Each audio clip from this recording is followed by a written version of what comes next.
Hi guys and welcome. This is Gaita Siciliano, artist, memoir writer, bipolar psychiatric survivor, and your host of Not As Crazy As You Think podcast, the place that offers an alternative perspective on mental illness, highlighting creativity, non-conventional healing, and breaking on through to the other side.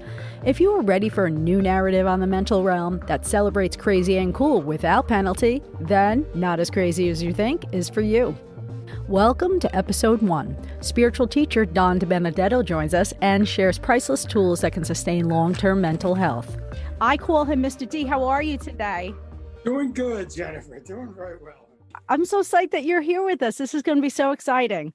My first podcast. And mine. So what I want to start out with is having you tell us a little bit about your background. How did you get into teaching? You know, I knew I was going to be a teacher when I was a kid. It just evolved from there. And as you said, I guess I was more of a storyteller than a follow the rules type of teacher. But I try to make it fun for the kids and for myself, make it interesting. Well, I always said that you were the best teacher I ever had. You taught us social studies, and you weren't even a social studies major in college, were you? No, I majored in French and psychology. But you had so much knowledge. How did you do it? You just took tons of notes and read tons of stuff? Yeah. I read a lot of books, and I watched a lot of Channel 13 and National Geographic and all those channels, History Channel, and picked up a lot of stuff. And I found it fascinating. I found social studies to be fascinating. We were so lucky. I mean, we got, one of the main things I always remember about how you taught was that you always made room for current events and discussions about current events. And you would tell us so many important, things that were going on in the world. That's because those things stuck with me then. I had almost like in my mind been following those things all my life with science and, all the different things that you presented to us, things that aren't usually presented to young kids, and it was really enlightening. And I think that we all benefit from it. Thank you very much, honey. Well, you know how I feel about it. So when you ended up retiring, you really dedicated so much of your time to spreading that kind of energy and helping people see a different way of interacting with the world. And I think a lot of people, sometimes they're a little hesitant about the idea of spirituality because they feel like, I'm trying to break away from my religion and find myself. And how do you approach that with people who are a little resistant? I used to go to a spiritual center, which I loved. And some people go, and it's like the sower and the seed. Some people listen, and the seed germinates. Some people, the seed just starts to grow immediately, and some people, dismiss it or whatever. And I was one of those guys who just jumped right in there. I felt as though the guy was talking directly to me, and it was like so powerful. And once you have this energy, and you know how wonderful your life can be, and how you are a co-creator in this life. Can't stay. It has to be expressed, Shakespeare said love was born a twin. It's got to go out to somebody else. And one of the speakers or ministers, whatever you want to call them, he said, if you want people to enjoy and love spirituality, it's like a boat. You want them to sail. Don't teach them how to build a boat. Teach them the joy of sailing. So for me, it's not rules. There's very few rules. It's just, how do you feel good? You breathe, you visualize, you meditate, you journal, whatever tools you use to make you feel good. Somebody once said, don't worry about what the world needs. Find what makes you excited. What makes you enthusiastic? Because that's what the world needs. For you to be as enthusiastic and loving and giving as possible. It's beautiful. I think a lot of people might have trouble with seeing something new or something larger outside of their situation. So how do you encourage people to get over that hurdle so that they can visualize something bigger for their future? Yeah, well, one thing I like to do is give examples that people have experienced just by visualization and by changing their perception. There were 2 women who I used to do a little work with, chat with or help out or whatever. And both of them at different times were trying to sell a house. And They had bought new houses with their husbands and their families, and the second house was a bird and it was draining them. And they looked at this second house as a draining burden that's sending them to the poorhouse, whatever. And we changed the energy. We said, can we shift this energy? And why don't we look at this house as, wow, this is going to be a great house for a young couple starting a family. And we shifted the energy.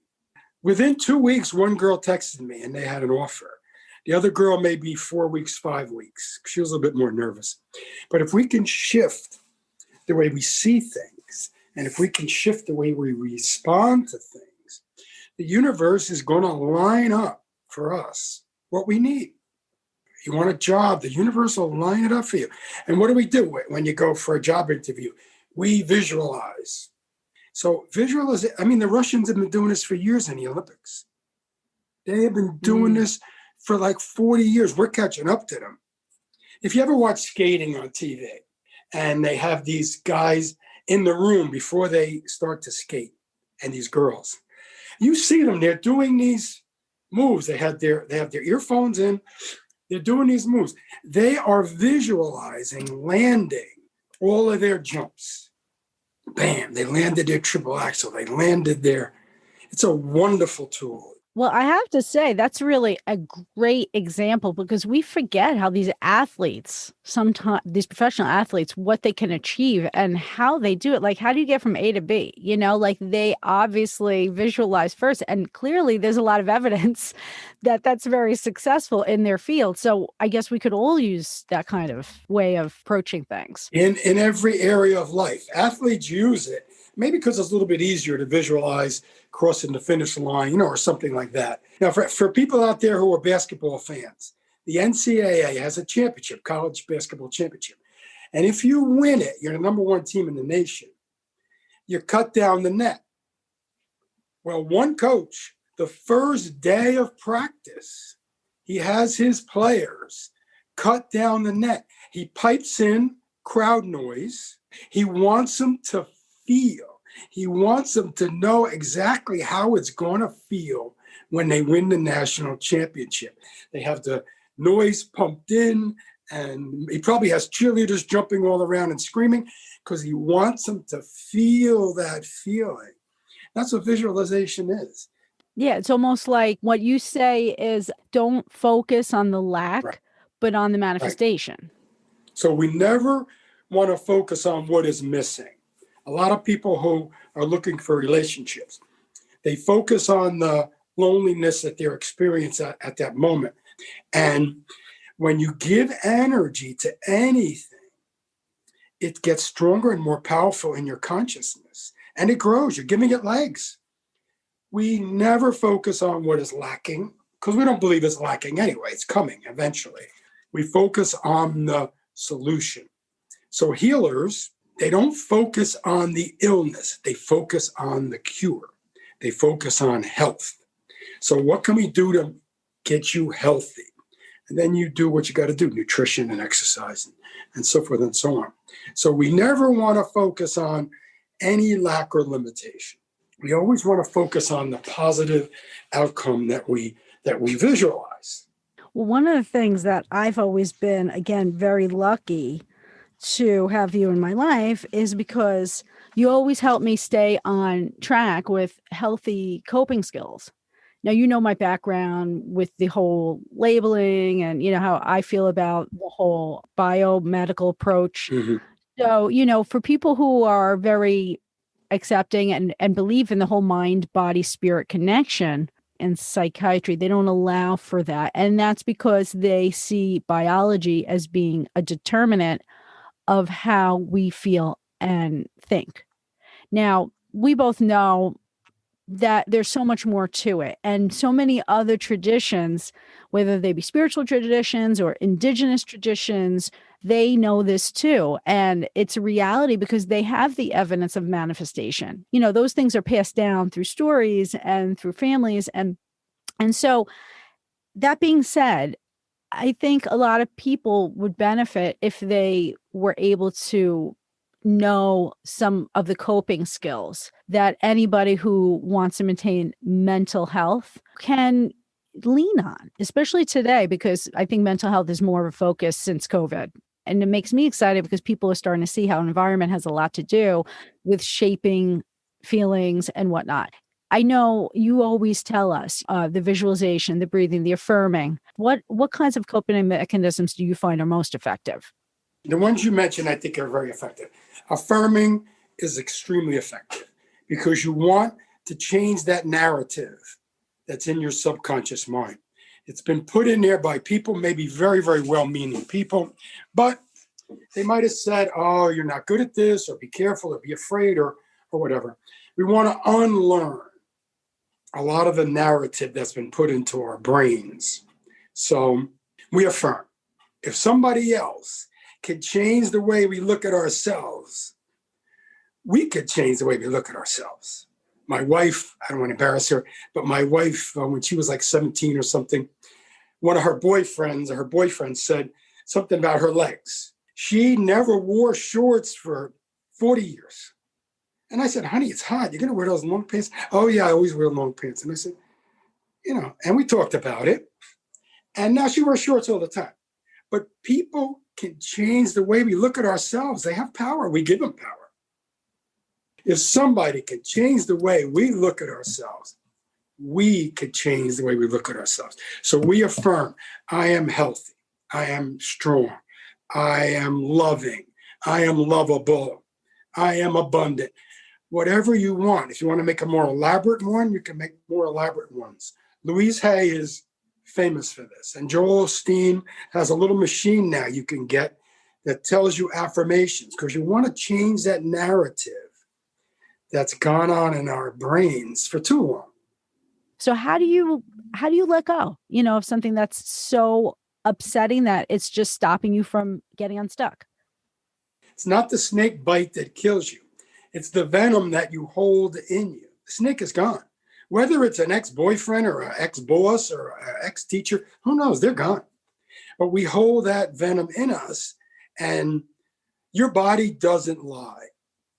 If you have anger in you and tension in you and stress in you, the body will respond with stomach aches, headaches, backaches, whatever it may be. So we don't want to hold that venom in us. We want to let it out. One way to do it is letter writing. And what we suggest, and it works beautifully. I used to teach a class on spirituality, and many people did this. You write a letter to this person who has done you wrong, quote, done you wrong, that is full of anger and full of hate, and let everything out. Every bit of anger and whatever you want, let it out. And put it on paper. And if you have to cry, cry through it. And then you write a second letter of understanding. Oh, I know you did your best. I know you had trouble with alcohol and drug abuse, whatever it may be. And then with the two letters, you could either throw them out or burn them or put them in a drawer, it doesn't matter, because you have let out all your feelings. But then you reframed it. You have said before, go through life with a Superman cape. Go through life like a 4-year-old wearing a Superman's cape. I love that. And how do we get there? I have notebooks all over the place. I like to write things I'm grateful for, which is a very peaceful, soothing way to shift your perception. I also like to write things that I have accomplished in life, because we forget that we have accomplished so much stuff in our life. And then we like to write down things that we feel are beyond science and beyond nature and beyond what is expected. Things that happen in our life that are, if you want to use the word supernatural or spiritual, or just not a thing that happens in the ordinary day. And we all have many, many of these, many, many of these.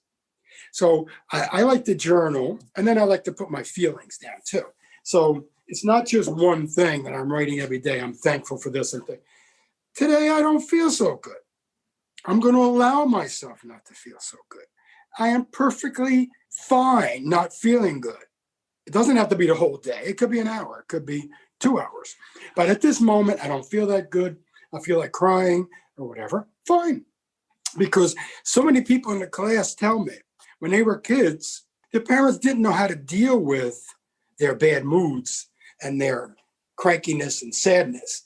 And one girl said, whenever I came down and had any feelings at all, my parents would say, go to your room and don't come back down until you have a smile on your face. So she learned to repress all of her feelings. She walked around with a fake plastic smile for years and years and years, until we finally told her, that's not human. You want to cry? Please feel free. You're sad? Feel free. And as you get better at using the tools, the sadness decreases. And, the dip is not as low and you bounce back faster. There's a great story. This American skier, I think it was Paralympic skier, she's skiing against some Norwegian girl. And the Norwegian girl goes ahead of her and falls. And the American skier goes last. And the American skier also falls. And the Norwegian skier wins by a fraction of a second. And everybody comes over to the American skier. Oh, too bad, she beat you. The American skier said, she didn't beat me. She got up faster than me. The Buddhists say you have 10,000 sufferings and 10,000 joys, every human being. Well, we want to decrease the power of the sufferings, and we want to extend and expand the power of the joys. And that's why we use these tools. And it seems to be the case that these tools are lifelong. If you understand them and you start implementing them, they can change your life. And that's something I think that we need to remember, that maybe the suffering itself won't go away overnight in the world, but we can learn to live within it and make it meaningful. Pain is inevitable, suffering optional. What does that mean? If I use these tools, my breakup of my relationship or my loss of my job or my stocks going down or, the car being scratched, the suffering that goes along with it will be less and less and less. Right. And that's the thing. I think that people are so overwhelmed and they don't have the guidance to find those tools. They'll have to read through 4 books before they, distill it into like 5 things that they can actually, So I do hope that more and more people are going to be open to this kind of thing where, coping skills could be learned very early in life and continued if, we give it the same respect as, say, medication to help us. That suppresses feelings, because when you work through it, you work through it. Jennifer, that's a great point. Once you work through this, using these tools and not using medication, now your confidence grows. Now you're stronger. Now, next episode will be less and less and fewer and less, less time. It won't be as deep. And you'll be able to bounce back, a lot quicker. Because a lot of us, when we're young, our self-confidence was not built up by teachers and coaches and parents.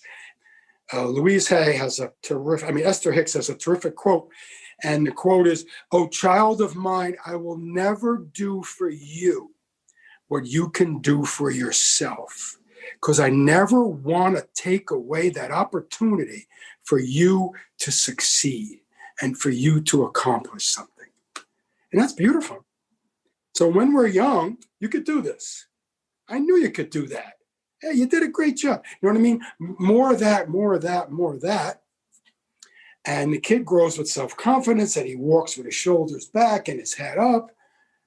And we have a more complete, healthy human being who can deal with the 10,000 sorrows. It's such a good example that there's another way to look at things besides the Freudian view, which is, okay, let's figure out what happened with our parents and how much we can blame on them. And that, it's just, you can be for yourself what maybe your parents or other adults couldn't provide you in your youth.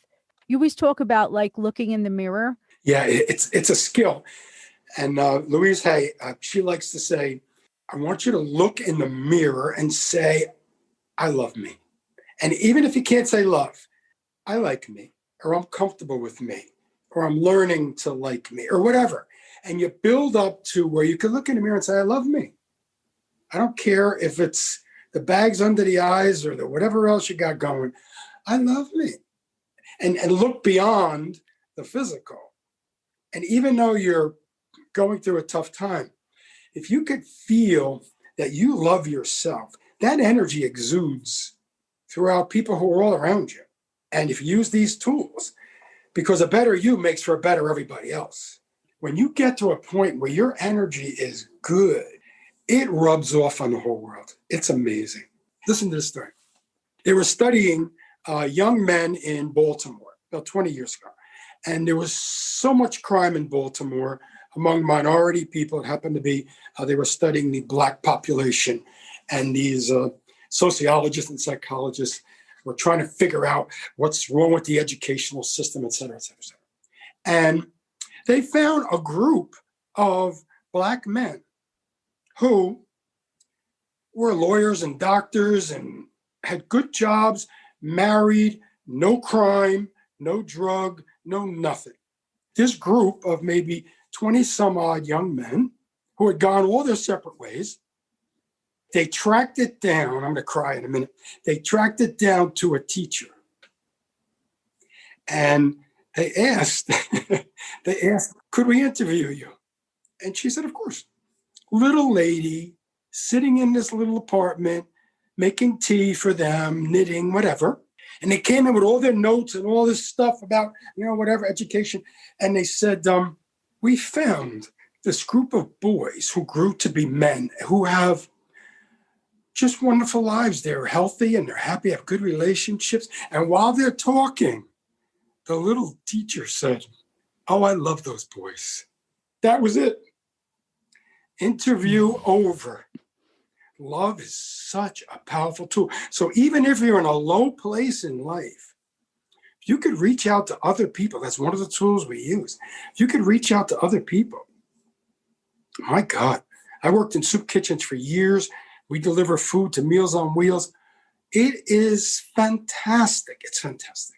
It's amazing. It's amazing. It just goes to show you, like, what stands out. It's the love.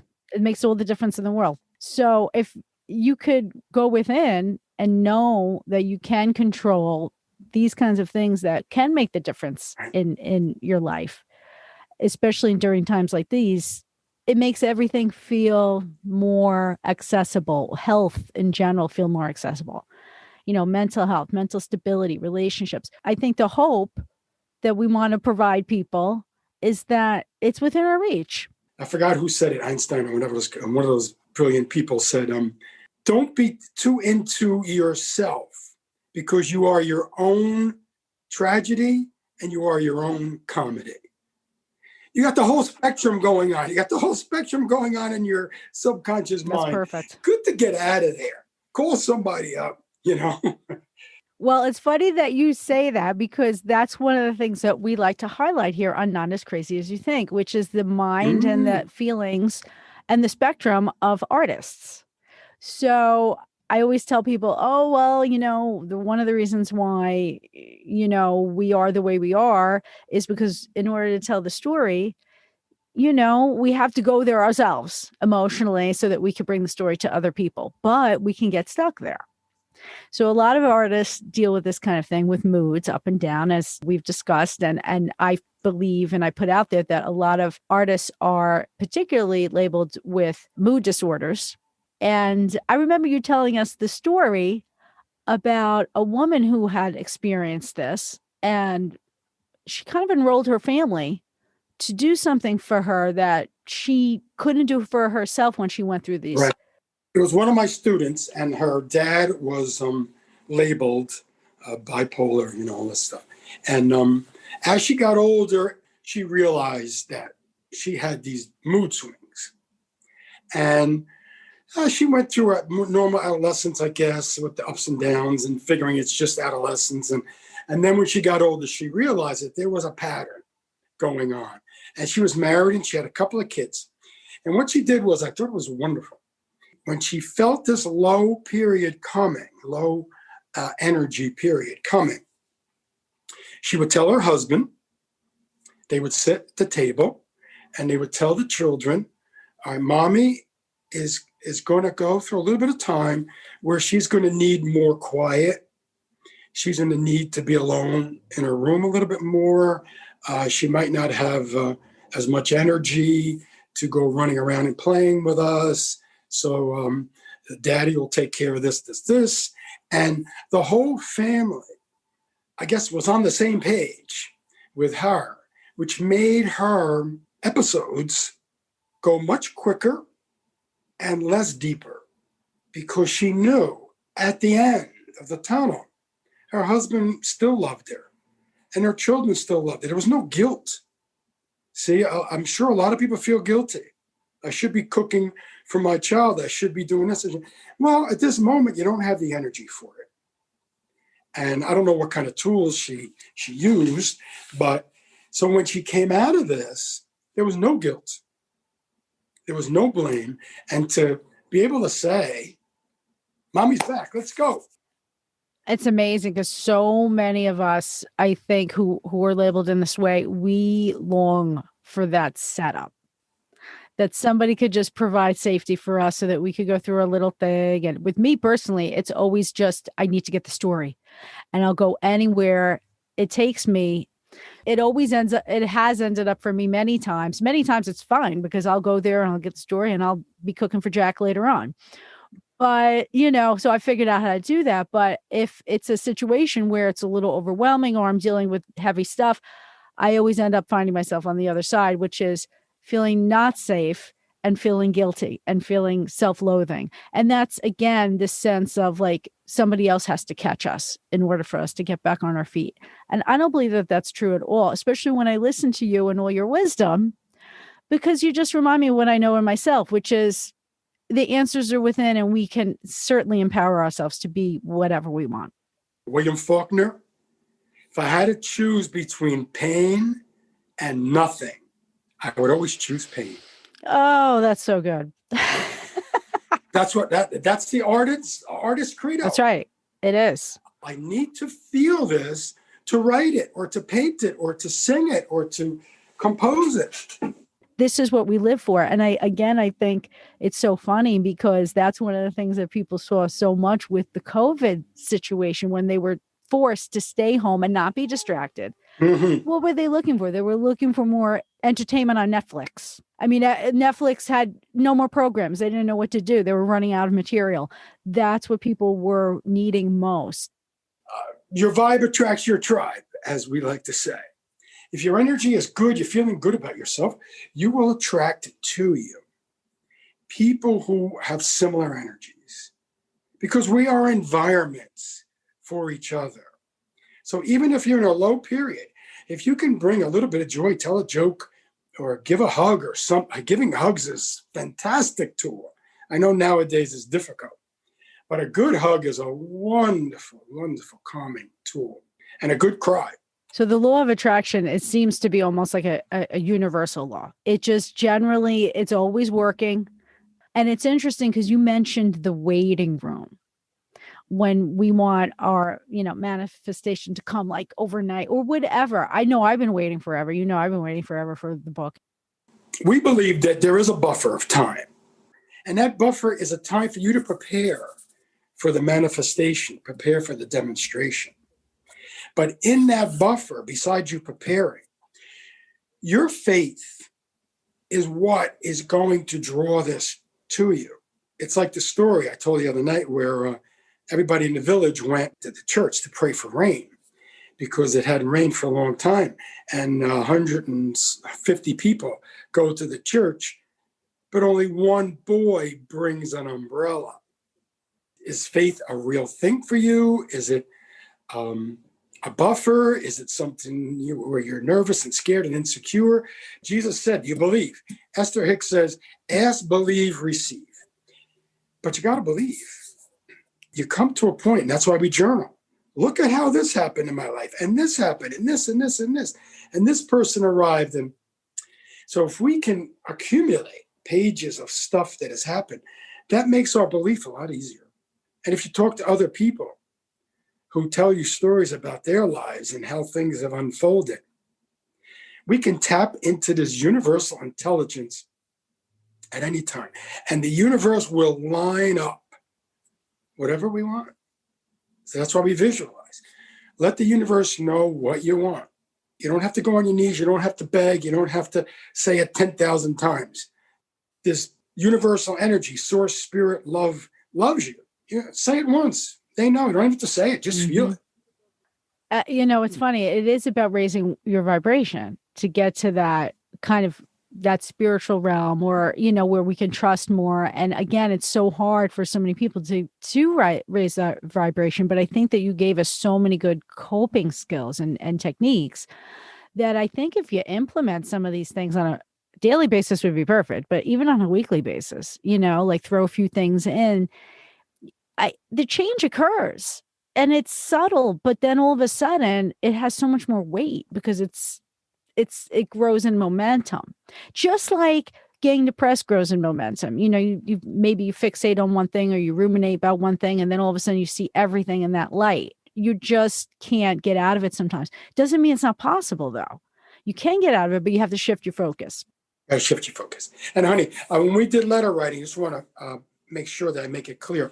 It's not only people who hurt you. You could write a letter to your parents. You could write a letter to your past self, to your young self. You could write a letter to your future self. You could write a letter to a person that is your role model. So let's just say somebody who has the same energy cycles as you do, whatever. And they have become successful and happy and joyful and so forth. Read their book, because that's wonderful. That's another tool. Read good, healthy things. Put healthy things in your mind. Write a letter to them. You don't have to mail it. This is my role model. You are a role model for me. You're wonderful. I have similar energy patterns as you do, whatever, And I know that you have accomplished it, and this gives me the knowledge. It's beautiful. You could letter write to whoever you want. Letter writing to a role model is very powerful. To parents, to your younger self, to yourself, where do you want to be 5 years from now?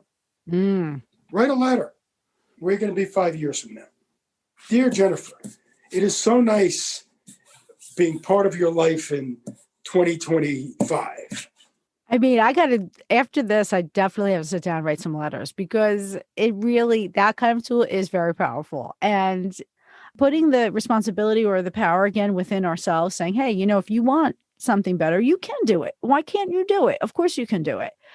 That's not taught in a lot of areas of mental health. And it always, how I feel about this. It's always driven me a little crazy, because I'm thinking to myself, this is about feelings and emotions. Shouldn't we be more compassionate? Like one thing doesn't seem to fit the other. Going within helps in many ways, because as you said, when you focus on what's inside, every one of us is so special that the answers sometimes they just open up for us. And, I'm talking like this is so easy for me. It's simple, but it's not easy. Right. Yeah. When you break it down, it makes sense. Yeah. The practice of it, just like anything else, takes, more and more practice that you get better at as it goes. And there are plenty of setbacks in life. It's part of the whole life process. Has to be, honey. Because we talk about contrast. Right. You have to experience contrast. And if you are in a period of contrast, you want to bounce back faster, like the skier. She got up quicker than I did. And if you use these tools, and one tool is to have a support group. I don't care if it's on Facebook or Meetup or your podcast, or have a support group. Have people that you can talk to and lean on. Not a pity pot group, but a support group. Friendship. Yeah, I probably told you this when you were in grammar school, but these two boys in England, they went to elementary school together, high school together, they're starting college, and World War I breaks out. Both of them go into the British Army. And they're in the trenches, and they're fighting with the Germans. And the captain blows the whistle, and all of them get out of the trenches and charge the Germans. And then the fight ensues. The captain blows the whistle, they all retreat.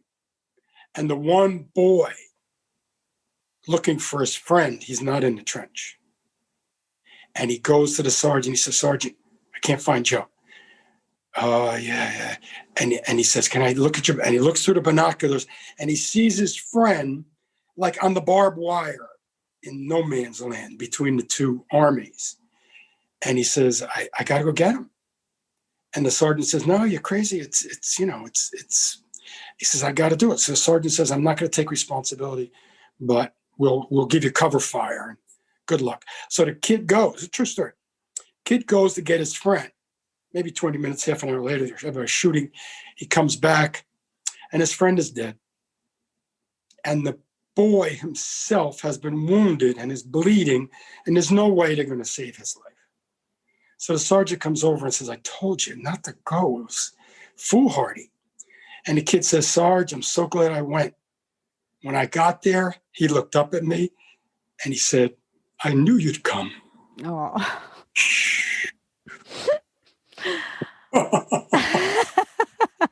Cry fest here. I knew you'd come.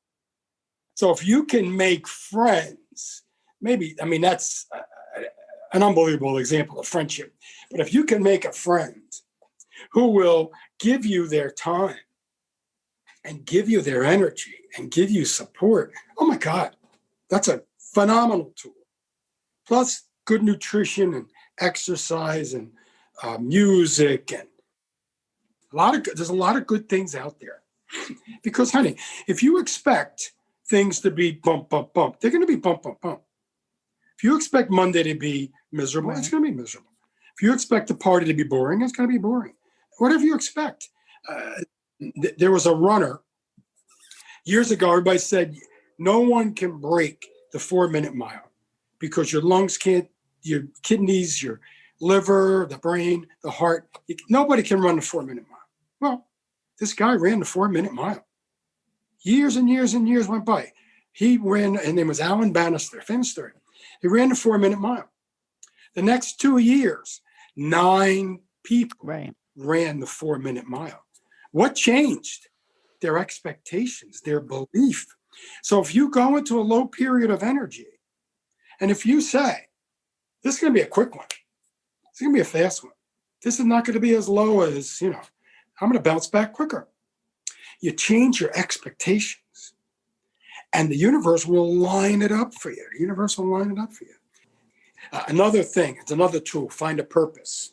This group of Jewish people were going over the Alps to escape the Nazis. And as they were going, like a little old lady would go on the side of the road and say, I can't go anymore. Go without me. And the leader would say to them, you can't stop. It's your turn to carry the baby. There was one baby in the group. And they would get up. Here's a person on the side of the road, can't move. They would get up and carry that baby for half an hour, whatever. And then somebody else would go on the side of the road. Go without me. You can't stop. It's your turn to carry the baby. And they all made it over the Alps because this man was so wise. He gave them a purpose. You got to stay here because your turn is coming to carry that baby. And they all made it over the Alps, 80 years old, whatever ages they were. That's another tool. Find a purpose. Find your purpose, whatever it may be. Doing volunteering or whatever it may be. And your passion. Find your passion. It's so important to do, and we have to really give time to that. And that's the interesting thing with the whole lockdown and everything, because I say to myself, oh, now everybody's like kind of living the way I which is, inside trying to be creative, and, but it allows for you to try to figure out purpose. Yeah. Well, the famous quote is, I forgot who said it, but you have two most important days in your life. The day you were born and the day you find out why. Why am I here? What's my purpose? And we have many, many purposes. Mother and daughter and wife. And we have many, many purposes. Well, that's the idea too. I mean, I guess if we don't have any purpose unless you believe that there's something a little larger that's kind of making it happen, orchestrating it. But as you said the other night, that's what's so interesting to me. The idea how some people fight this idea that there could be something larger helping everything out, or this idea of predetermined determinism, which is actually what the field of genetics pushes as fact at this point, that everything is predetermined in our genetics. And I'm thinking, that's the most faith-based thing I've ever heard in my life. So it's like, it's when you make it so that there's a co-creating factor, it's actually more in the field of potentialities in quantum physics than this idea that there's actually something that's determining what your future will be forever. That's just, where's the destinies in that? The destinies are probably much more complicated than what we think. This one gene leads to this. I know personally with the bipolar thing, they literally break it down to one gene, and they know it's a complex situation, that there's a personality factor in the genes, like there's within the bipolar personality, they found several genes that are composite genes, so they all work off each other, but there's that one that causes the mood problem. So how do you pull it apart?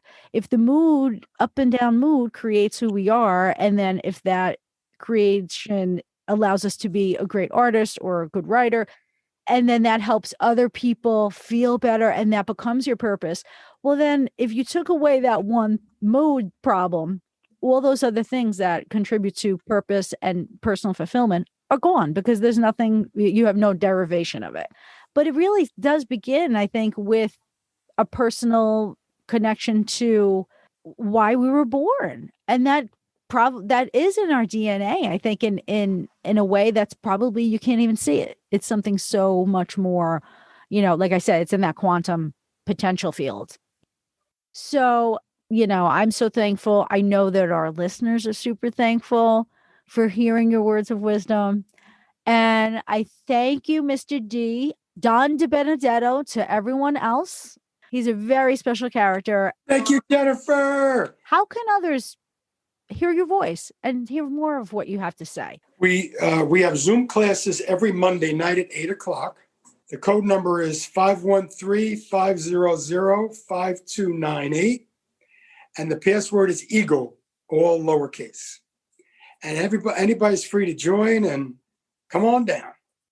The education that I received from 5th grade through 8th, I tell still to this day, from 5th grade through 8th grade in social studies, was stronger than what I ever received past that. I mean, how could that be, right? How could that be?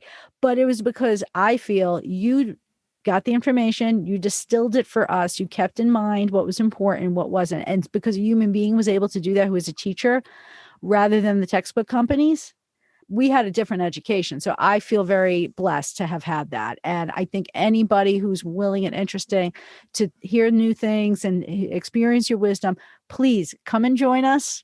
It's a great time. And Don would love to have you. Love to. So thank you. Thank you so much for joining us. Thank you, Jennifer. You're the best. Thanks for listening to Not As Crazy As You Think, and don't forget to subscribe to my YouTube channel. And remember, mental health is attainable for anyone, especially those labeled with mental illness. Until next time, peace out.